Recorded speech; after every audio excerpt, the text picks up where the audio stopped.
नमस्कार मित्रों। नवरात्रि के प्रथम दिन पूजित होती हैं माँ शैलपुत्री। आइए जानते हैं उनकी दिव्य कथा और महत्व। माँ शैलपुत्री का जन्म पर्वतराज हिमालय के घर हुआ था। इसी कारण इन्हें शैलपुत्री कहा जाता है, जिसका अर्थ है पर्वत की पुत्री। इनका वाहन वृषभ यानी बैल है। दाहिने हाथ में त्रिशूल और बाएं हाथ में कमल पुष्प धारण करती हैं। माँ शैलपुत्री का स्वरूप अत्यंत शांत, सौम्य और तेजस्वी है। माँ शैलपुत्री पूर्व जन्म में सती थीं, जो भगवान शिव की अर्धांगिनी बनी। उनके पिता राजा दक्ष ने एक भव्य यज्ञ का आयोजन किया। उस यज्ञ में सभी देवताओं को आमंत्रण भेजा गया, लेकिन भगवान शिव को आमंत्रित नहीं किया गया।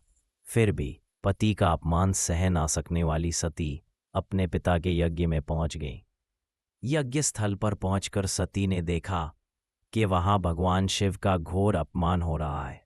दक्ष ने सबके सामने शिव का मान भंग किया। सती इस अपमान को सह ना सकी। वे अत्यंत क्रोधित और दुखी होकर यज्ञ कुंड में कूद पड़ी और योगाग्नि द्वारा अपनी देह त्याग दी। देह त्यागने के बाद सती ने अगले जन्म में पर्वतराज हिमालय के घर जन्म लिया। इस बार वे पार्वती कहलाईं। यही पार्वती रूप में शैलपुत्री बनी। बाद में कठोर तपस्या करके उन्होंने पुनः भगवान शिव को पति के रूप में प्राप्त किया।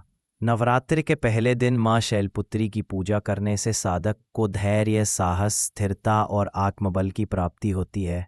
उनकी उपासना से जीवन में वैवाहिक सुख, समृद्धि और शांति आती है। भक्त अगर श्रद्धा और भक्ति से माँ शैलपुत्री की पूजा करें तो उनके सभी दुख दूर होकर जीवन में सुख समृद्धि का वास होता है। इस प्रकार माँ शैलपुत्री की कथा हमें यह संदेश देती है कि सच्चा प्रेम और भक्ति कभी व्यर्थ नहीं जाती। नवरात्रि का शुभारंभ माँ शैलपुत्री की उपासना से ही होता है। जय माता दी।